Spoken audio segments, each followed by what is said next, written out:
Hello, and welcome to this first edition of our quarterly podcast on financial transactions and transfer pricing. During this podcast, we'll have an informal discussion with some specialists of the PwC network on trends they see on the markets. I have the pleasure to introduce my co-speakers. So we have Dan Pybus from London, we have Bob Ritter from Chicago, and we have Ed Bagdasarian from Sydney. So thanks for joining me for this discussion.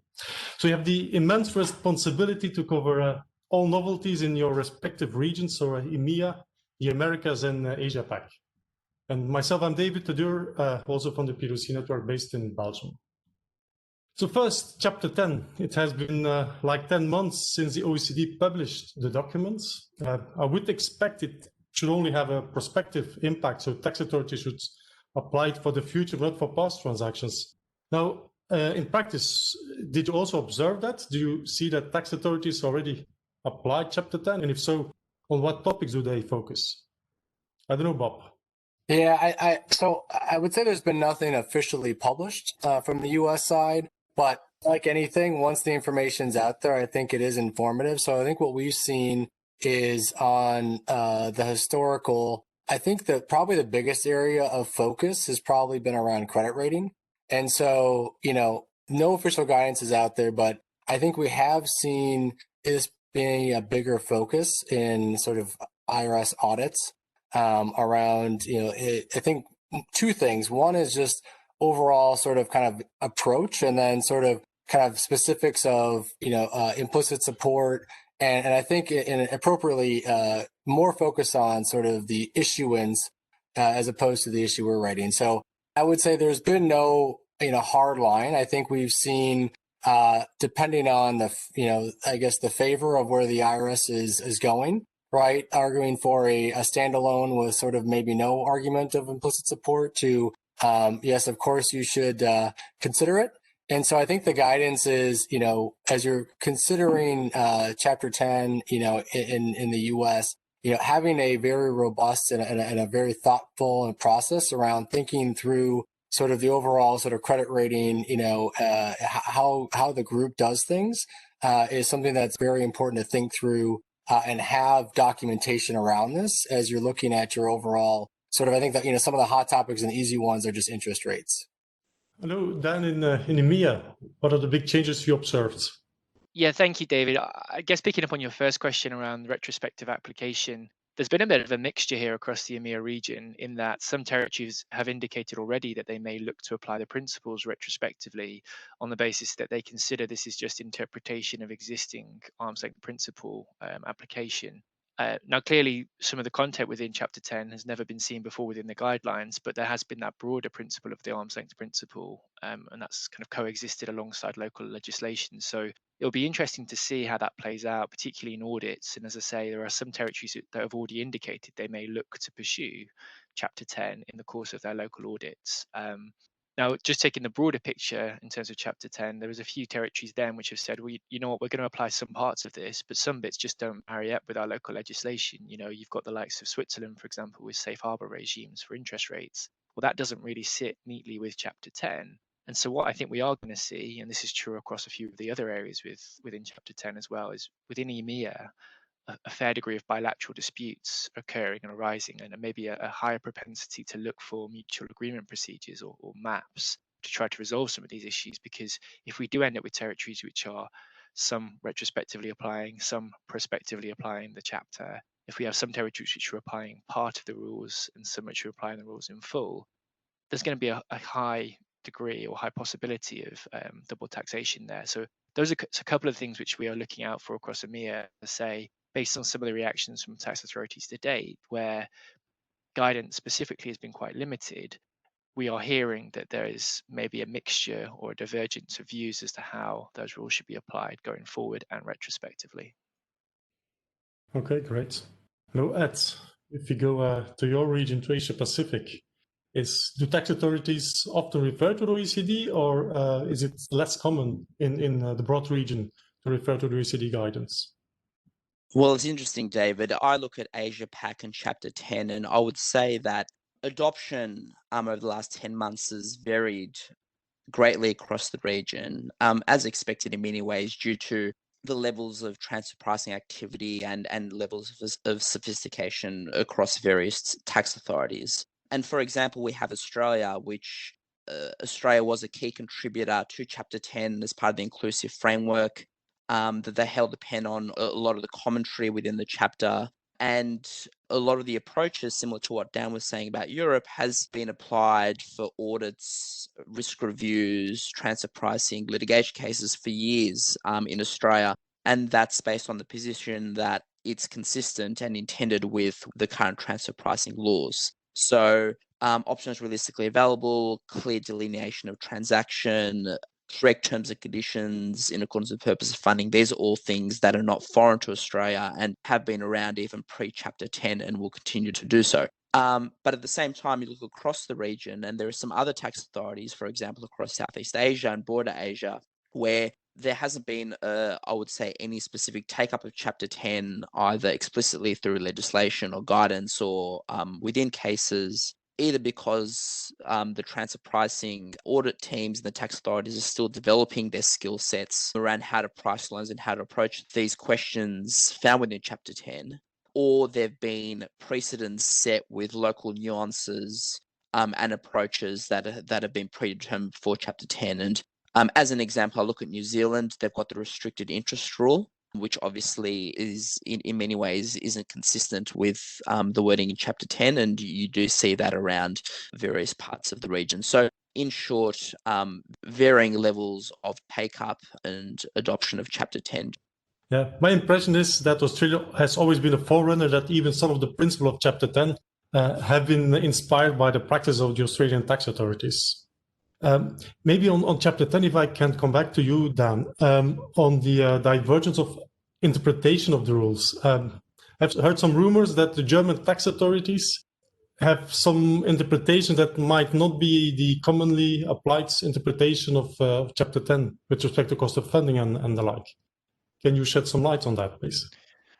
Yeah, that's right, David. So the finance ministry in Germany effectively issued a decree which outlined that whilst they'd seen the outcome of the Chapter 10 paper, it was their view or their opinion that actually the group cost or external financing cost effectively applies a cap on what you're able to deduct in Germany. So whilst they've not completely disagreed with the OECD Chapter 10 guidance, because of course that was agreed to and was consensus amongst the territories, there is then an overlay within local German legislation, which is now effectively saying, well, we may look to restrict your interest deductibility based on group financing costs or group financing ratio. Now, of course, how that then plays out in a bilateral context, going back to what I said earlier, is going to be quite important, because they wouldn't be able to sustain that position necessarily bilaterally unless they could link that back to how you apply the principles or how you achieve that result through the OECD guidance, using, for example, the idea of implicit support and group support in that context. So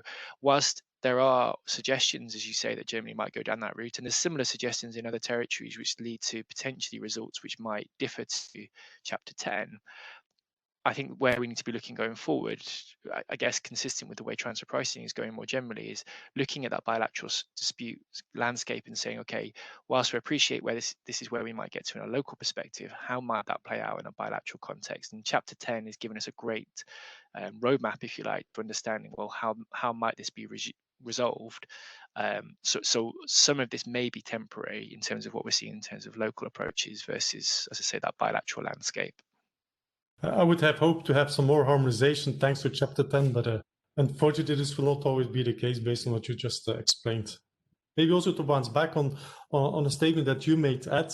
You say that some authorities that are less experienced in this now focus much more on the interest rate setting. My experience that is true for the less experienced tax authorities. For the most experienced tax authorities, I see nowadays much more focus on what's called the accurate delineation, the options realistically available and the like, and less on the actual setting of the interest rate themselves. So I would assume it's kind of a maturity curve where tax authorities will have to go through.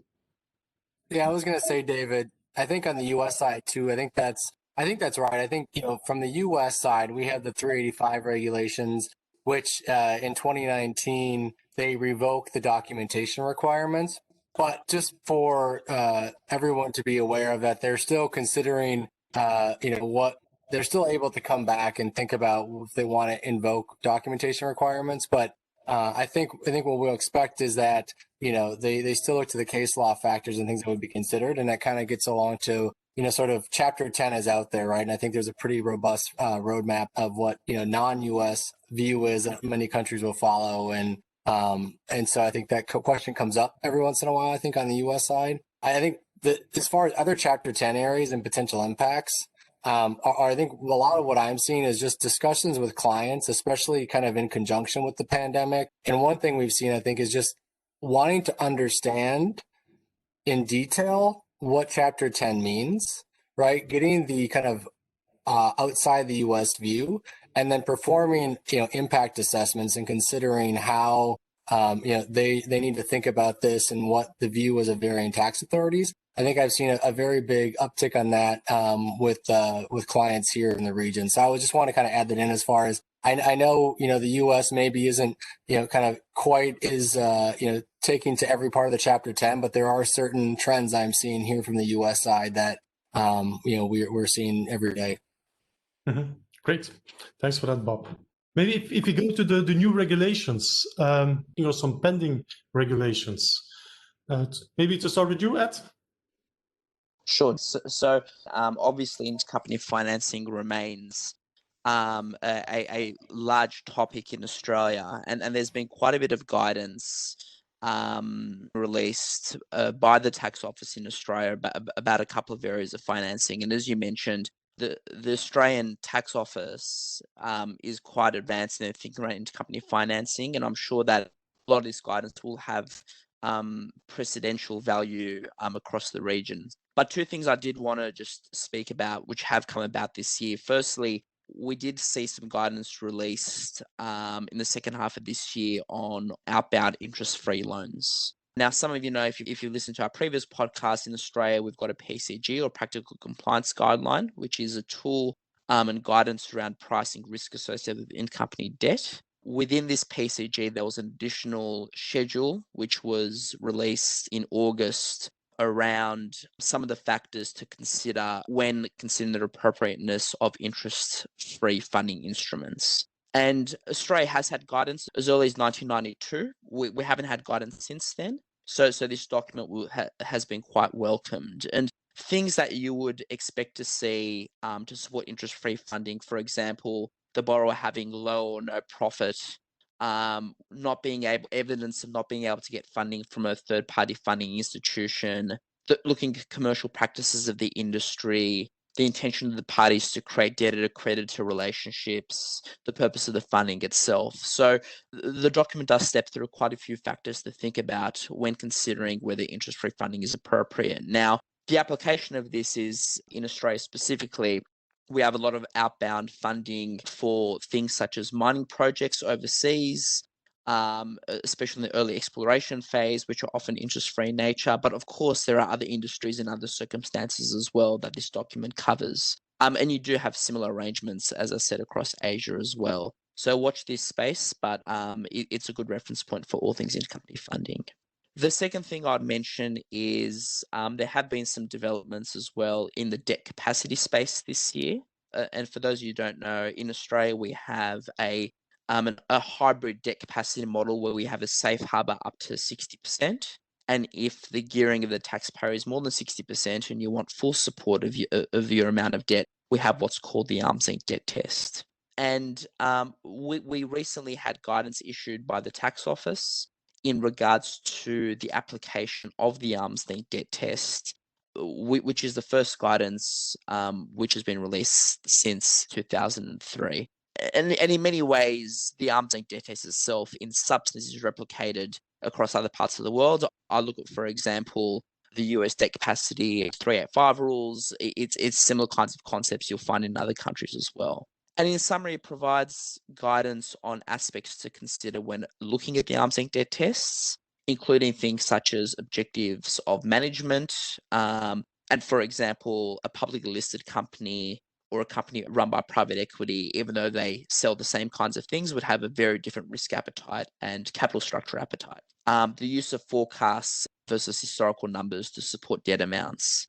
disregarding credit support from other parts of the organization, how to define the Australian business or the tested business, and then obviously what the analysis should look like within the arm's length debt test report. In addition, there was a second document released, which was also a PCG, which sets out the ATO's views on how to administer the arm's length debt test. And within that document, depending on your arm's length debt test position, there are various risk zones based on the risk profile under the ALDT, from low risk all the way to high risk. So watch this space. We have seen an increasing trend of the need to rely on the arm's length debt test ever since our safe harbour did come down from 75 to 60%. And I'm sure, as I said, not just in Australia, but other countries across the region who are developing their frameworks for debt capacity will also have regard to this commentary.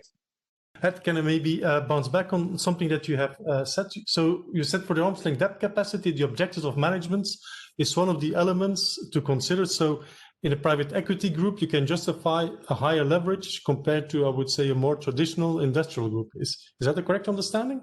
That's correct, David. And it goes to the point of, obviously, purpose of the funding, economic circumstances of the borrower, and commercial practices of the industry. And when we talk about industry in this case, it's not just the pure industry of what the business makes or sells, but effectively private equity versus public versus privately owned, because that does have a large bearing on risk appetite. So that is correct. Thank you. Bob, I think the US legislature has been quite active in this field. Can you give us an update of what has been decided and what's still on the plate? Sure, David. So, I mean, I think we've had a lot of new regulations final and proposed come out as a result of tax reform here in the U.S. I think a couple ones, the main one maybe I'll hit on is 163J, which is our interest limitation rules. IRS issued final and proposed regulations in July. I think probably the biggest takeaway is that they relaxed the definition of interest. I think the key highlight, though, is that there are traps for the unwary that'll allow for broader application. So the biggest piece is the definition of interest was narrowed from the prior proposed regulations. As an example, it now excludes commitment fees, debt issuance costs, substitute interest payments, which originally proposed regulations were much broader.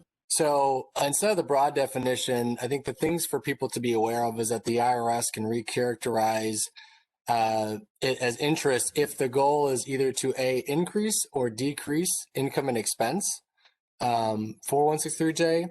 So there's a broad anti-avoidance rule and a principal purpose test. And I think one kind of key takeaway, and I know we've mentioned it, but it broadly aligns, I guess, with what we see in Chapter 10 around delineation, right? So that's probably just a key theme that you'll see as far as kind of what we get out of 163J in that definition. So that's probably the biggest thing. While there's been other regulations that have been kind of finalized or newer proposed regulations, I think 163J is probably the biggest one.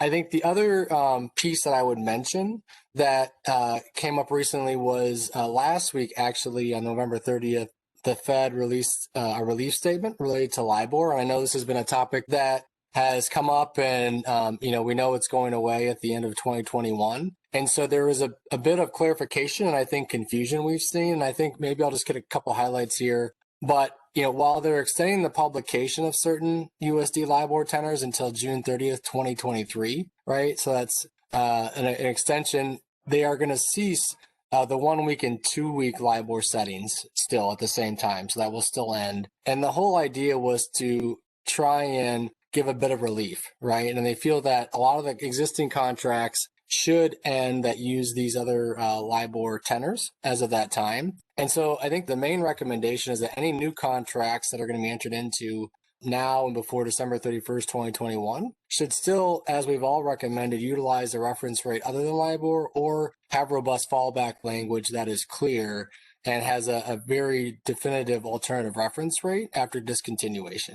So I think those are probably some of the big highlights from a U.S. perspective is, do not take that relief as you don't need to do anything, but be aware of what it is and still take further action. Thanks, Bob. Ben, on the new changes in Europe, you already mentioned the new rules in Germany. Besides that, is there something else that you noticed? Yeah, so there's a couple of things. Germany's probably the biggest or the standout change, mainly because it came out quite quickly after the Chapter 10 publication. Now, I guess in the other territories, we've already had some existing rules or pre-existing rules which manage to some degree financial transactions. So I think capitalization regimes in some territories, safe harbor regimes in certain territories. And really, in those places, the new Chapter 10 guidance hasn't sought to disrupt that. And at least at the moment, there doesn't seem to be a big legislation change to try to adapt for Chapter 10, which points a little bit to what I said earlier around, I think the real test here is going to be the bilateral test, because I think what Chapter 10 didn't necessarily do is talk about capital structure in any great depth and tell territories, well, we have to change the way that you approach interest deductibility or debt capacity. So you have both those more mechanical tests, the thin capitalization test, and now you have the ATAD regime as well, which applies to some degree of mechanical interest restriction. So that's just one example of where you can see how the different approaches to legislation, both regionally and territory by territory, might contradict Chapter 10. So as I say, Germany is probably the standout in terms of a territory which has sought to address a degree of what was put forward in Chapter 10, but take one step beyond. In other territories, we haven't seen a change, but existing legislation already applies in those locations where either safe harbors, approaches regarding implicit support, cash pooling, etc., there are already principles in play, which I think will only get resolved under bilateral dispute. Thank you, Dan. One item I want to add is that the OECD will publish a document on the transfer pricing aspects on COVID. And when we recorded this podcast, the document was not yet out, but one can expect it will have some links with financial transactions. Now, the OECD already indicated they will not change the transfer pricing rules, but rather comment on how the COVID context may impact interpretation of these rules. So I would expect that they will also comment on the specific economic circumstances you have nowadays that will impact the interpretation of the arm's length standards. With this, I want to thank you for our interesting discussions and look forward to our next podcast. Thank you.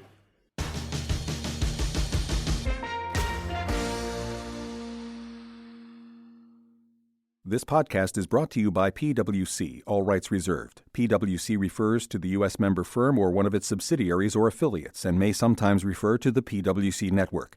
Each member firm is a separate legal entity. Please see www.pwc.com/structure for further details. This podcast is for general information purposes only and should not be used as a substitute for consultation with professional advisors.